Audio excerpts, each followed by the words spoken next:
Welcome to Southwest Desert, where adventure meets the arid beauty of the American Southwest.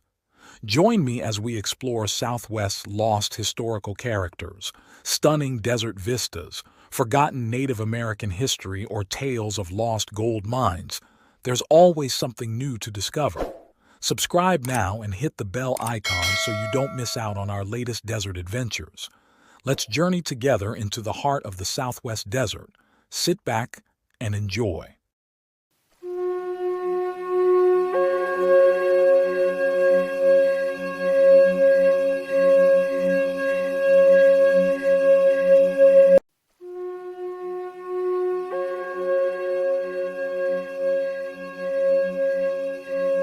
Welcome to Southwest Desert, where we uncover the fascinating stories of forgotten riches and mysterious locations of the Southwest that have captured imaginations for generations.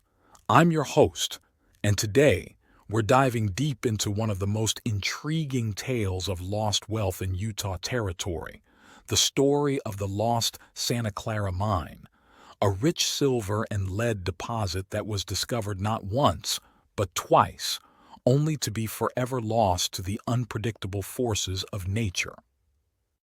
Before we begin our tale, let's set the stage. The year was 1852, and the American West was in the grip of gold fever. The California gold rush was drawing thousands westward along various routes, including the Old Spanish Trail through Utah Territory. This was a time of profound change and opportunity, when fortunes could be made or lost on a single discovery, and when the landscape itself was still wild and largely unmapped. Our story begins with a wagon train making its way through Utah Territory. The journey was far from peaceful. Local Native American tribes had been following the train for days, creating a constant state of tension among the travelers.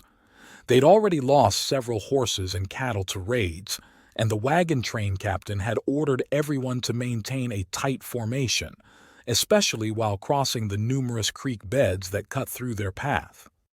Among these travelers was Jim Houdon, a man whose chance discovery would spark a decades-long quest. Houdon was riding in the last wagon of the train as they approached the Santa Clara Creek, one of many water crossings they would make that day.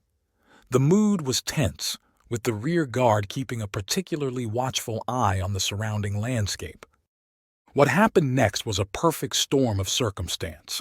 The rear guard, increasingly nervous about the pursuing Indians, cracked his whip in the air to hurry along the last wagons. The sharp sound echoed across the creek bed, spooking the horses of the forward wagon. The startled animals veered off their intended path, and in that moment of chaos, destiny intervened. Thank you for joining your desert frontiersman Alan for another Southwest adventure. If you would like to help support my channel and time, hit the super thanks heart icon on the bottom of the video and contribute. This is very helpful. Relax and enjoy.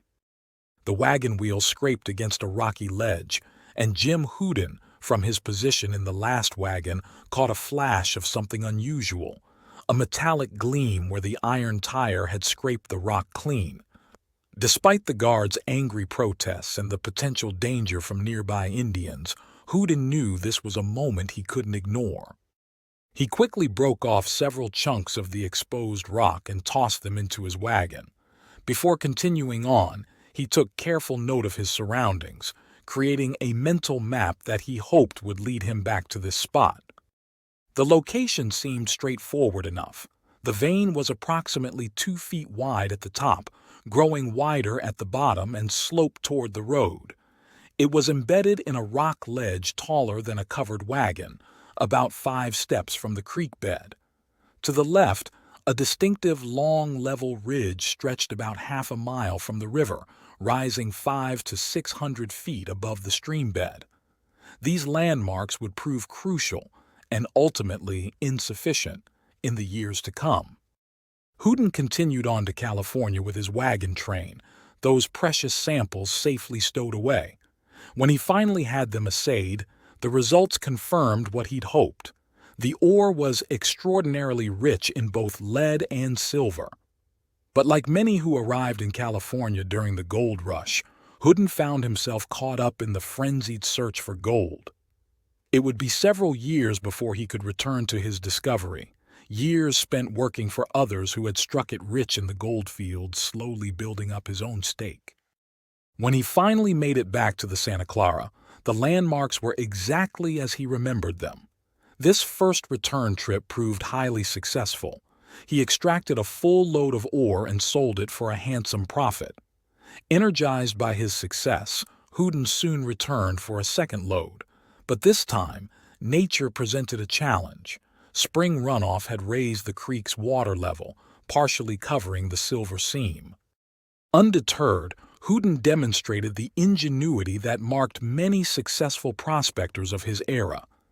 He constructed a semicircular dam made of cedar boughs and sand, creating a dry workspace where he could access the increasingly rich vein of ore. What he found must have exceeded his expectations. The seam was wider than before, the metal more densely packed, and he had to dig below the sand level to fill his bags. But just as he finished loading his mules, fate intervened again, this time in the form of an approaching wagon. What happened next would prove to be a crucial moment in the mine's history. Houdon, perhaps driven by a prospector's natural secretiveness or possibly concerned about claim jumpers, made a decision that would have far-reaching consequences. He quickly dismantled the dam, allowing the creek to wash sand over the silver vein. Then, rather than take the road as any normal traveler would, he led his loaded mules away across the sagebrush, avoiding all contact with the approaching wagon. But here's where the story takes a fascinating turn. The approaching wagon carried Robert Lloyd, his wife Eliza, and their baby. They were headed to Pine Valley for the summer, and what they witnessed that day would draw them into the mystery of the Santa Clara Mine. Imagine the scene from their perspective. A lone prospector hurriedly destroying what appeared to be a dam, then leading heavily laden mules away from the established road, behavior suspicious enough to make any traveler curious. Lloyd stopped to investigate, and what he found told a clear story. Wet boughs scattered about, a trail of damp sand leading to where the mules had been tied, and most tellingly, bits of ore still clinging to the rock face. Using a shovel from his wagon, Lloyd reconstructed the dam and uncovered what the mysterious prospector had tried to hide, a rich vein of silver and lead ore that seemed to grow wider as it went deeper. Eliza Lloyd, perhaps guided by a stronger moral compass than most in those gold-hungry days, spoke up. "We haven't any right to it," she told her husband. "Take the dam out again, and let's go." Robert Lloyd complied with his wife's wishes, but not before taking his own precautions to relocate the site. He climbed the overlooking ledge and built a cairn of boulders.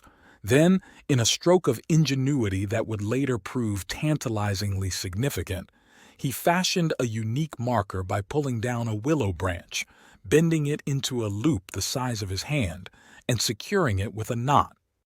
But nature had plans that would render both Houdon's mental map and Lloyd's markers useless. 2 nights later, a massive cloudburst in the Pine Valley Mountains unleashed a torrent down the Santa Clara. The flood dramatically altered the landscape, uprooting trees, depositing vast banks of sand and gravel, and completely changing the creek's course. When Houdon returned for what he hoped would be his third load of ore, he found the terrain so altered that he couldn't locate the mine. The flood had transformed the familiar landscape into something unrecognizable. Discouraged, he returned to California and eventually sailed for Australia, where he would spend many years, perhaps trying to forget about his lost bonanza. The Lloyds, unaware of Houdon's failed return attempt, were too busy with their farm work and baby to immediately return to the site. When they finally did make the journey that fall, they found the landscape transformed beyond recognition.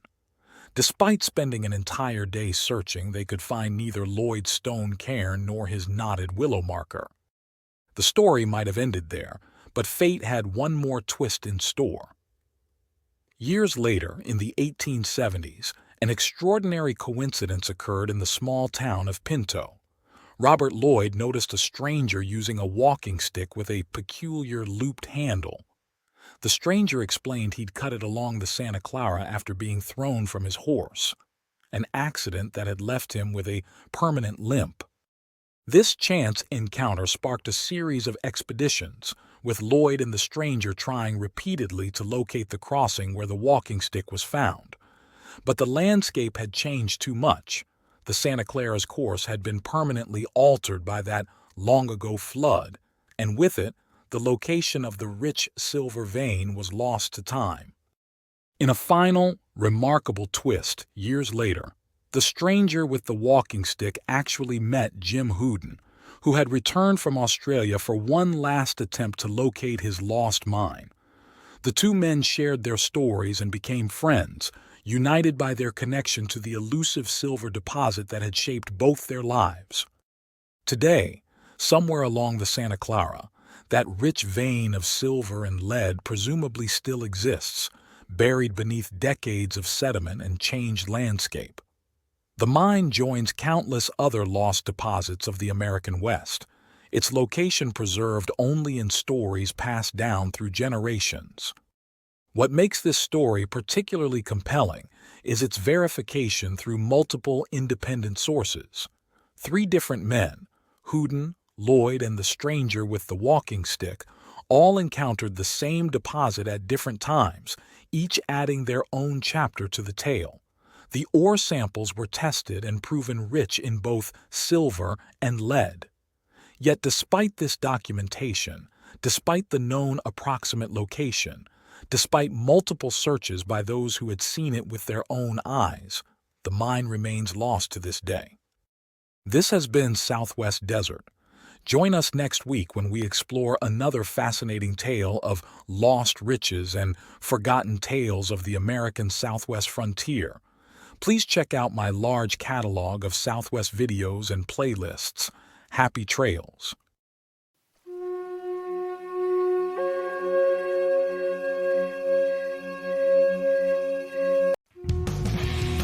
Thanks for watching. If you enjoyed this video, don't forget to like, comment, share, and subscribe for more great content. Hit the notification bell so you never miss an update. See you in the next video.